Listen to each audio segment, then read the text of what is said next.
How would you react if a respected military officer, on a solemn mission to escort a fallen hero's remains, was denied a seat on a flight? Would you be shocked, outraged, or heartbroken? And what if that officer was someone who had spent years serving his country with dignity, only to face this refusal when honor was needed most? This is a story of unexpected twists, a public outcry, and the lessons that followed. Why did this happen? Was it a mistake or something more deliberate? And how did it escalate into a national controversy that airlines, veterans, and everyday citizens would never forget? In this video, we'll dive deep into the shocking details behind this real-life incident, a story of duty interrupted and justice fought for. You'll uncover what really happened on that day and why the officer was denied. How the military and public responded when the news broke. How one moment of injustice led to a powerful shift in how fallen heroes are treated. Surprising facts and behind-the-scenes events you probably haven't heard before. You might think this is just a one-off case of bad judgment, but as we go deeper, you'll see how this incident revealed bigger issues that needed attention, issues about honor, respect, and accountability. Stick with us till the end. This isn't just a story about an airline mistake. It's about what it means to honor sacrifice and how small actions, right or wrong, can leave a lasting impact. You won't want to miss the twists and the lessons hidden in this tale. Let's get started. It started with a call no soldier's family ever hopes to receive, a notification that their loved one, who had been serving overseas, would not be coming home alive. In military tradition, when a soldier makes the ultimate sacrifice, their body must be brought home with the highest honor. A senior officer is often assigned as an escort to ensure everything goes smoothly, to show that the fallen hero is treated with the respect they deserve throughout the journey. This is where our story begins. A black colonel, a seasoned officer with decades of service, is tasked with one of the most solemn duties in the military: escorting a fallen comrade's remains back home. This is not just another assignment for him. It's a personal and deeply emotional responsibility. Every step matters. Every moment is sacred. Imagine the heavy weight on his shoulders. This isn't just about logistics. It's about paying respect to a brother in arms, ensuring that the grieving family receives their son or daughter with dignity. For the colonel, this mission goes beyond his rank or career. It's about honor, pride, and loyalty, values ingrained in every soldier. He carries not just the soldier's body, but also the trust of the family, who expect nothing less than perfection on this final journey. The flight schedule is tight, but every part of the plan is designed to ensure that the fallen soldier returns home swiftly and with the utmost respect. As the colonel arrives at the airport, he's wearing his uniform, standing tall, with the authority and composure that comes from years of military service. His presence should have been enough to convey the seriousness of his mission. Airline staff should have understood immediately. This was no ordinary passenger, but instead of cooperation, the colonel is met with resistance. At first, the colonel approaches the airline staff calmly. He explains why he needs a seat on the flight. There's no demand, no arrogance, just a quiet explanation of his duty. He expects understanding, maybe even a sense of respect. But instead, he's denied a seat on the flight. Why? Was it because the flight was overbooked?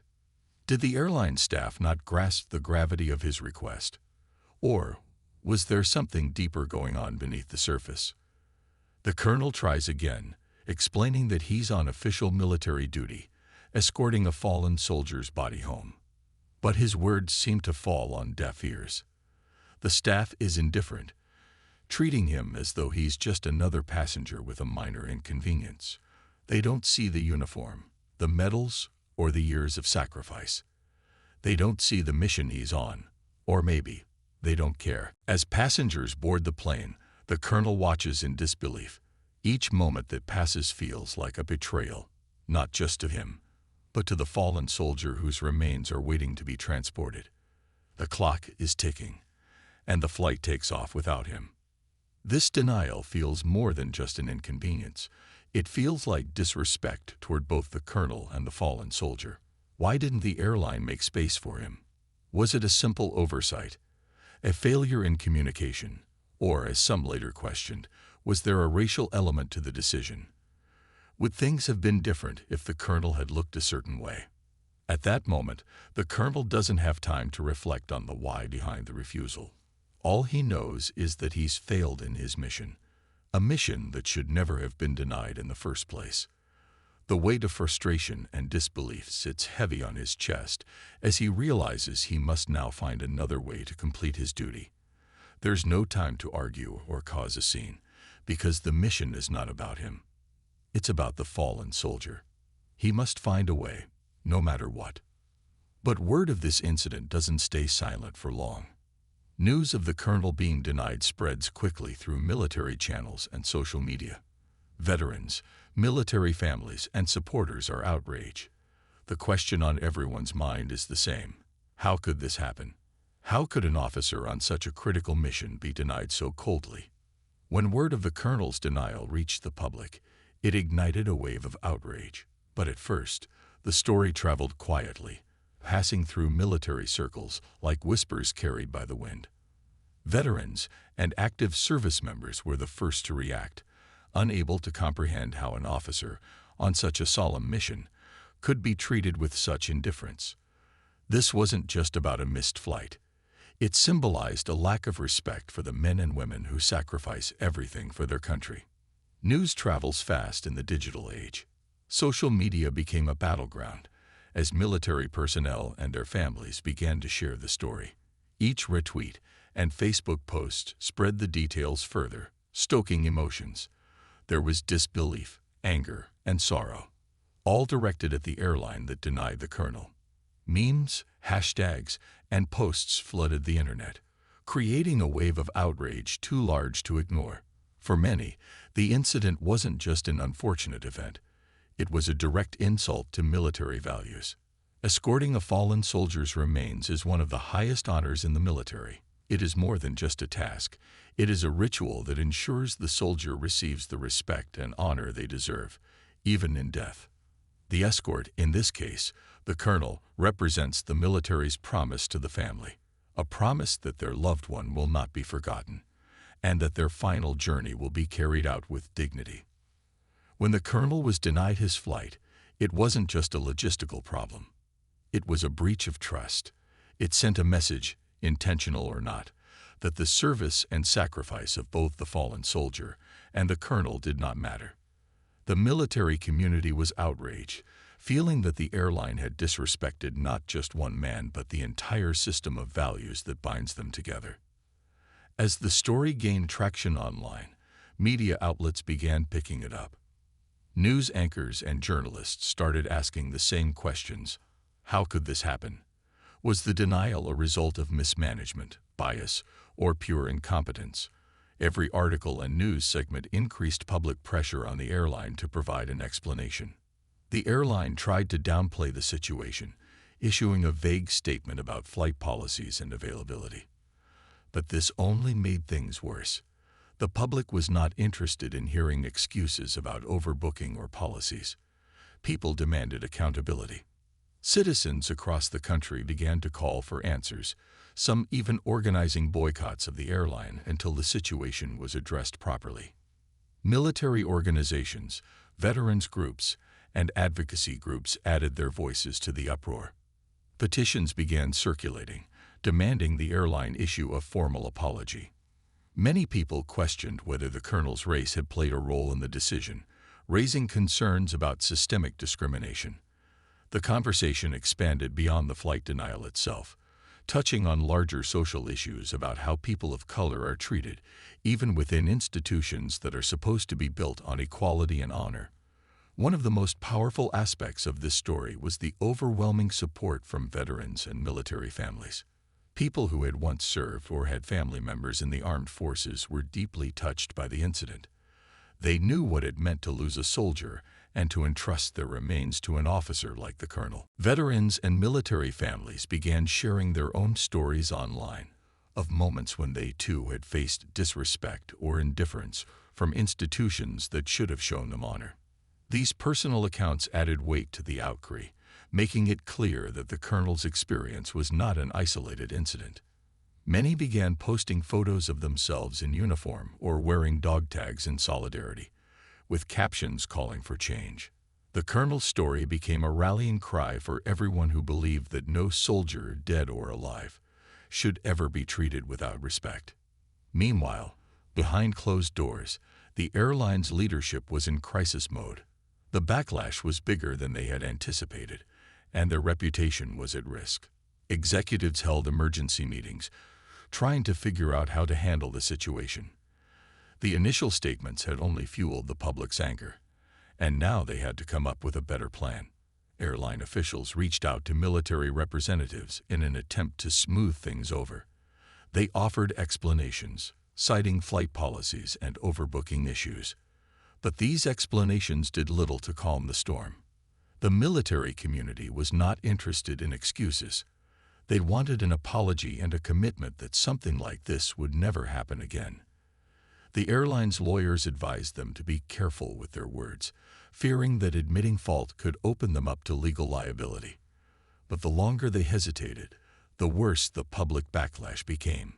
Their brand image was taking a beating, with news articles, opinion pieces, and social media posts labeling them as disrespectful and insensitive.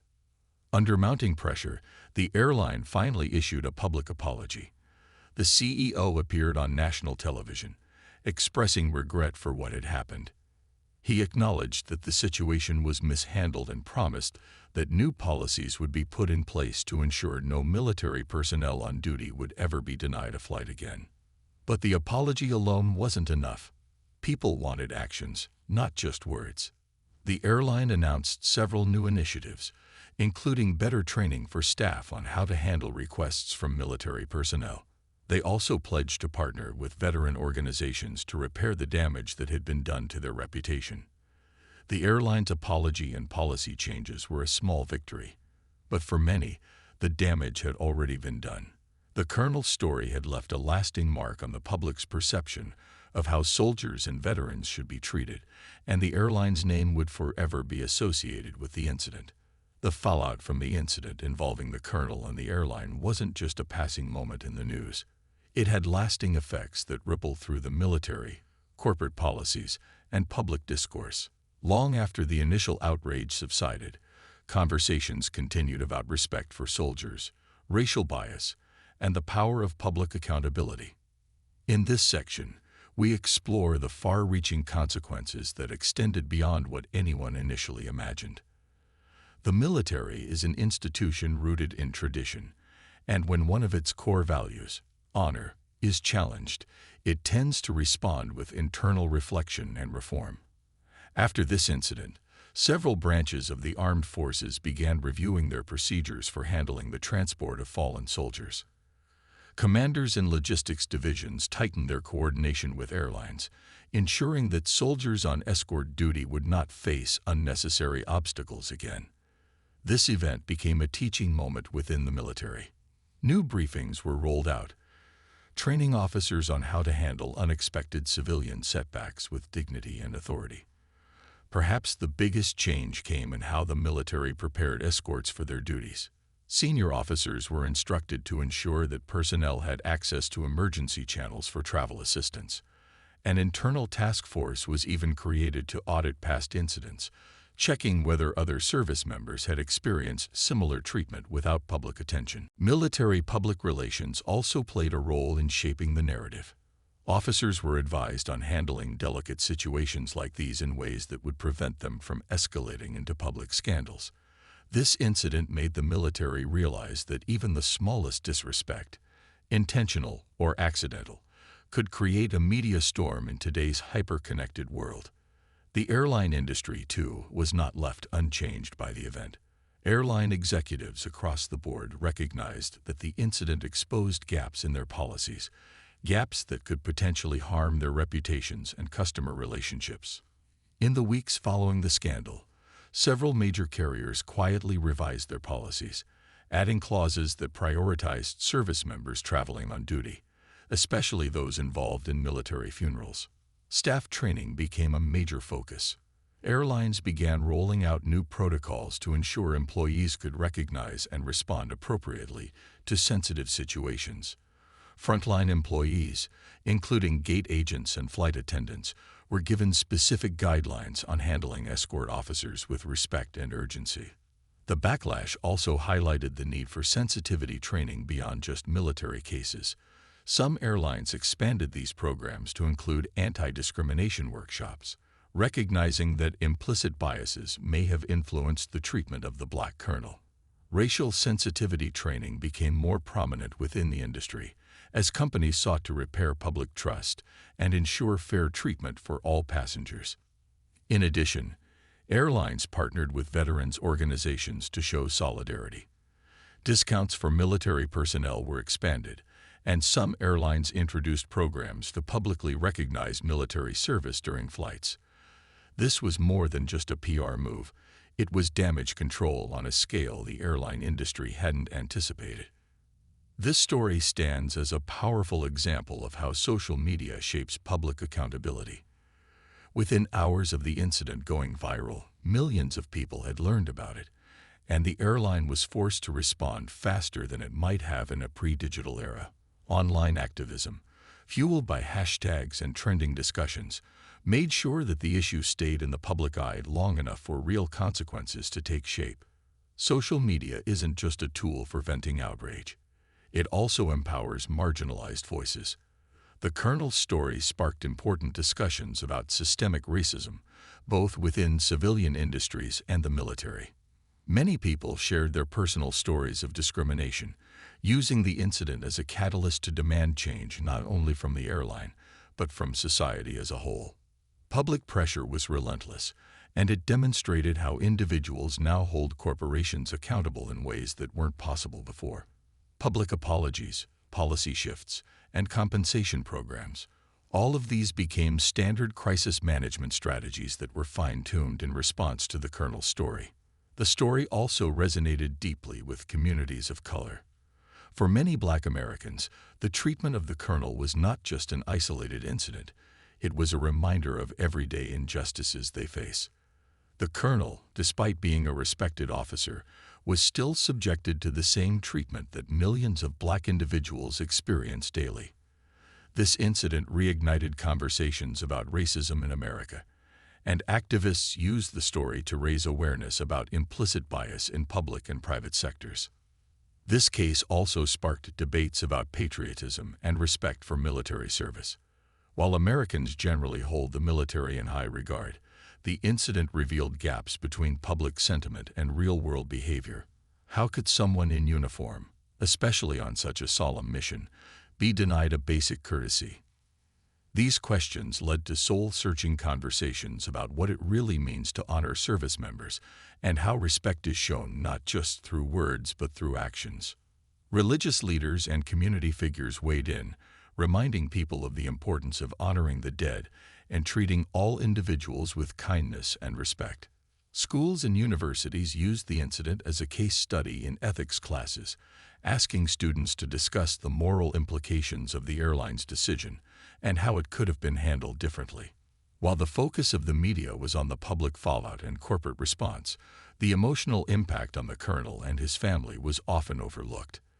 Escorting a fallen soldier is already an emotionally draining task, but being denied a flight in the middle of such a mission made it even more challenging for the colonel. The colonel later revealed that the incident left him feeling humiliated and disrespected, not just as an officer but as a person.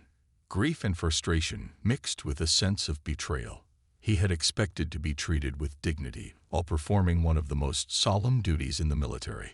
Family members of the fallen soldier also felt the weight of the incident. They had entrusted the military to bring their loved one home with honor, and the disruption only added to their grief. The colonel reached out to the family personally, apologizing for the inconvenience, even though it wasn't his fault.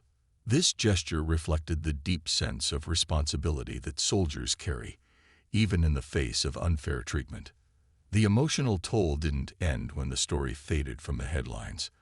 The colonel admitted in interviews that the experience haunted him, making him question how much progress had really been made in terms of racial equality and respect for military personnel.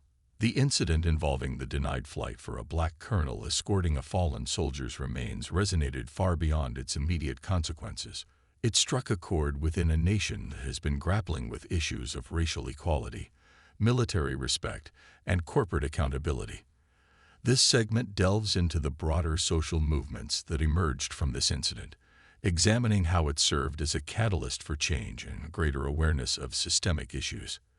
When the story broke, it ignited conversations about racial equality across various platforms. The colonel's experience was not merely an isolated incident. It echoed the struggles faced by many individuals of color in the military and beyond. Social media quickly became a stage for these discussions, where voices that had long been silenced found the courage to speak out. Activists, journalists, and ordinary citizens began to share their stories, recounting their own experiences of racial discrimination. They highlighted the struggles faced by black service members, often overshadowed by a military narrative that emphasized honor and duty. For many, the incident became a rallying cry against the complacency surrounding racial issues in society. Within the military community, this incident served as a stark reminder of the systemic racism that still pervaded even the highest ranks. Veterans organizations organized forums and panels to discuss the implications of the incident, aiming to bridge the gap between experiences in the military and the broader societal context. Active duty service members felt compelled to share their own stories, creating a wave of camaraderie and understanding among those who had been affected by similar injustices. The media played a significant role in amplifying the colonel's story and the discussions surrounding it. Major news outlets not only reported on the incident, but also delved deeper into the social implications. Opinion pieces began to emerge, urging readers to consider the intersection of race and military service. Journalists reached out to scholars, activists, and military leaders to gain insight into how incidents like these reflect larger societal patterns. Many emphasized the importance of acknowledging these uncomfortable truths, advocating for a more comprehensive understanding of what it means to serve in the military as a person of color. The power of social media in shaping public discourse cannot be understated.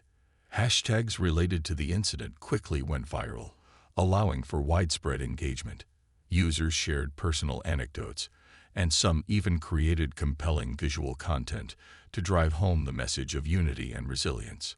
This democratization of storytelling helped shift the narrative from one of a singular event to a broader dialogue about respect, equality, and accountability.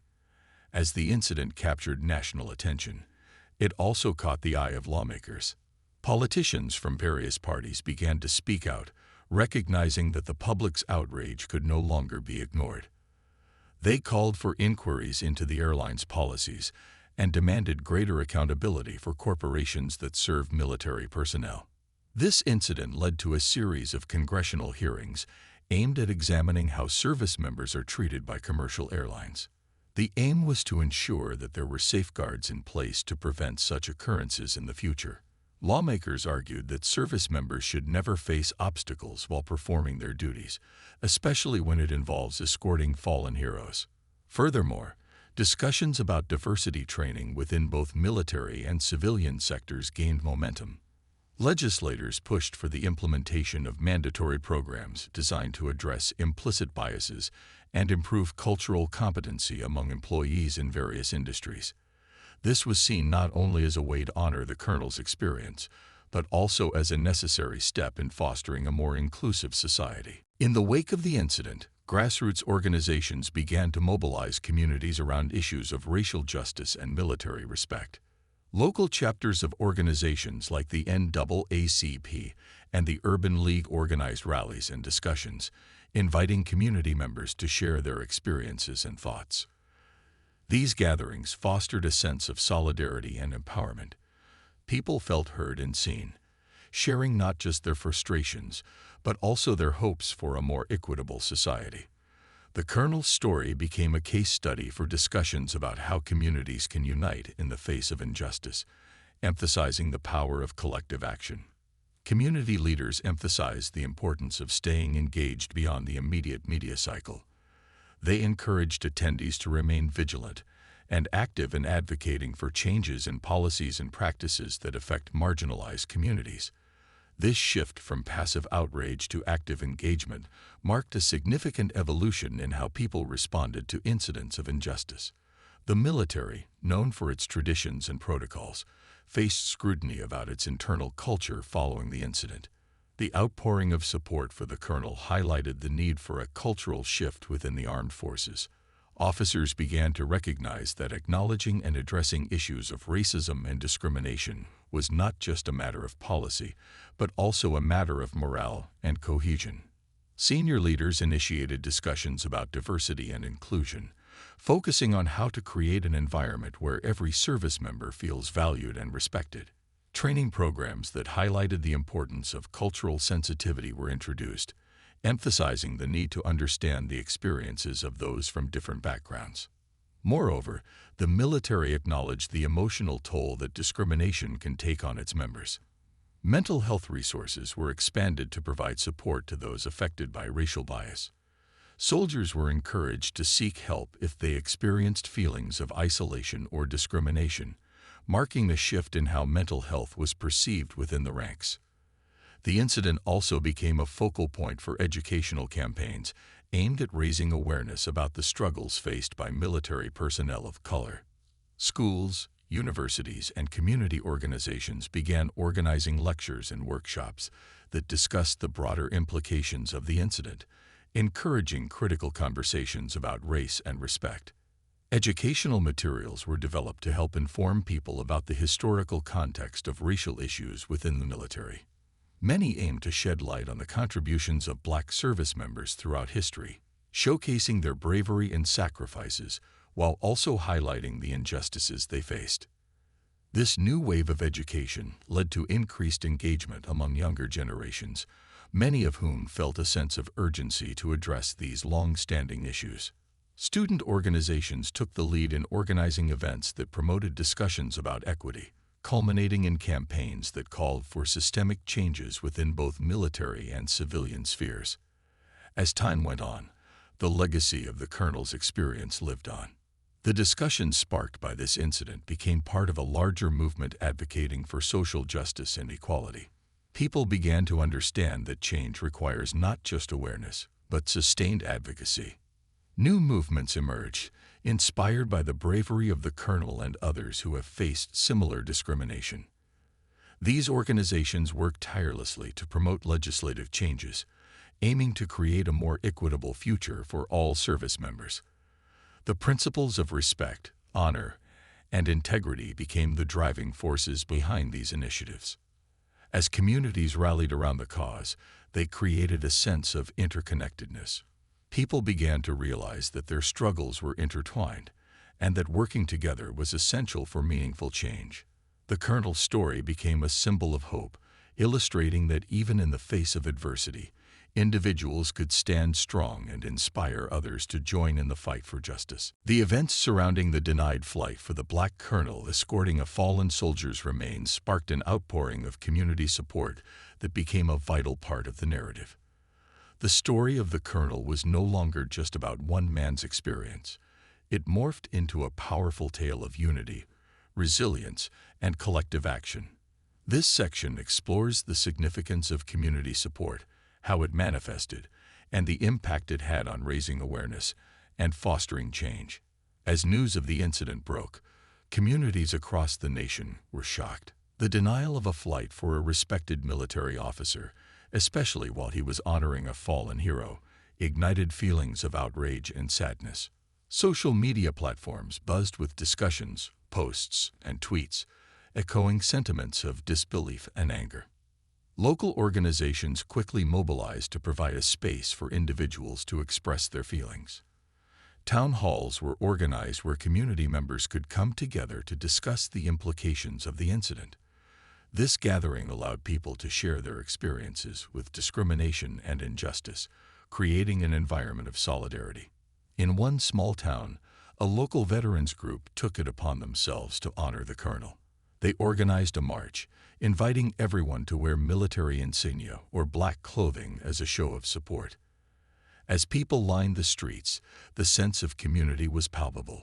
Signs bearing messages like "Honor the Fallen" and "Support our troops" were raised high, symbolizing not just support for the colonel, but a deeper commitment to justice.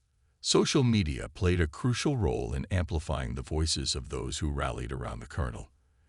The incident quickly became a trending topic, with hashtags like #HonorTheColonel and #JusticeForService members circulating widely. Influencers and activists began to share their thoughts on the matter, urging their followers to stand up against systemic injustices. Some created videos that recounted similar experiences, adding a personal touch that resonated deeply with viewers. Others wrote heartfelt posts, expressing their admiration for the colonel and highlighting the importance of honoring fallen heroes, regardless of race. The power of social media transformed the narrative from a single incident into a national conversation. People began to realize that this was not just about one colonel, but about a larger issue of respect and recognition for all service members. Fueled by the outrage from the community and the broader public, several petitions began circulating online. These petitions called for corporate accountability, urging airlines to implement policies that respect military personnel. The response was overwhelming, with thousands of signatures pouring in within days. Advocacy groups quickly joined the movement, leveraging their networks to bring attention to the cause. They organized events to educate the public about the challenges faced by service members, particularly those of color. Workshops and panels featured veterans who spoke openly about their experiences, encouraging dialogue and fostering understanding. One advocacy group, dedicated to supporting veterans, took it a step further by launching a campaign aimed at promoting inclusivity within military and civilian spheres. They highlighted the need for diversity training in both the military and corporate environments, emphasizing that these trainings could prevent future incidents like the one involving the colonel. In the days following the incident, many communities began organizing events to honor the fallen soldier whose remains the colonel was escorting. Vigils were held in parks and town squares, where community members gathered to share stories, light candles, and pay their respects. These gatherings took on a life of their own. People brought photographs, flowers, and personal letters to the fallen soldier's family, offering their condolences and support. Local musicians often performed patriotic songs, creating a somber yet uplifting atmosphere.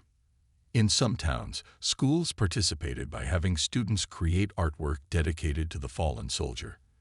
These pieces were displayed in public spaces, reinforcing the message that honor and respect should never be denied. Such events not only recognized the individual sacrifice, but also reinforced the community's commitment to supporting those who serve. The incident served as a catalyst for conversations that transcended racial and social divides. Many community leaders recognized the opportunity to foster dialogue between different groups. Workshops were organized to discuss issues of race, respect, and recognition in the military. These sessions featured veterans from various backgrounds sharing their experiences and perspectives. The colonel's story became a common thread that connected people, allowing for discussions that might not have occurred otherwise. In one notable workshop, a retired white officer shared his experiences of discrimination during his service. He emphasized the importance of recognizing the challenges faced by service members of color and how that understanding could lead to greater solidarity. His words struck a chord with many in the audience, illustrating that everyone could play a role in promoting equality and respect. Local leaders stepped up to guide the community's response. Mayors and city council members began to hold forums where residents could voice their concerns and ideas about improving treatment for military personnel. These leaders emphasized the need for systemic changes in policies that govern how service members are treated, particularly in public spaces like airports. A powerful moment came when a group of elected officials announced a day of recognition for military personnel, ensuring that the contributions of service members of color would be honored. This initiative aimed to raise awareness and promote inclusivity within the community. As the colonel's story gained traction, Many community members recognized the importance of supporting his family during this challenging time. Fundraisers were organized to help cover any unexpected costs related to the incident and the fallen soldier's funeral. Local businesses stepped in to contribute, hosting events where a portion of the proceeds went directly to the colonel's family. These efforts demonstrated that the community stood united, ready to support those who served, especially in times of need. The ripple effect of community support continued long after the immediate incident. Advocates began to push for long-term changes in how military personnel are treated in civilian spaces. This included campaigns urging airlines to adopt more inclusive policies. The public's response to the colonel's denial became a wake-up call for many corporations, prompting discussions about how to ensure that service members receive the respect they deserve. In one significant development, several airlines began to publicly commit to reviewing their policies regarding military personnel. They pledged to implement better training for employees to ensure that incidents like the one involving the colonel would not happen again. These changes signaled a commitment to improving the experience for all service members, acknowledging the need for systemic reform. The community support surrounding the colonel's experience eventually transformed into a larger movement advocating for equity and justice for all service members. As more people became involved, the narrative shifted from one of outrage to one of action. Groups dedicated to promoting inclusivity and respect for military personnel gained traction, creating programs designed to educate both the public and private sectors about the importance of honoring all who serve. This legacy of activism inspired a new generation of advocates who continued the fight for justice, ensuring that the colonel's experience would not be forgotten. Through collective action and support, the community demonstrated that its voice could indeed be a powerful force for change. Individuals who once felt powerless discovered their strength in unity. They realized that by standing together, they could bring about significant change and promote a more equitable society for all. As communities continued to come together, they reaffirmed their commitment to honoring not just the fallen soldier, but also the values of respect, honor, and equality that are vital to a just society.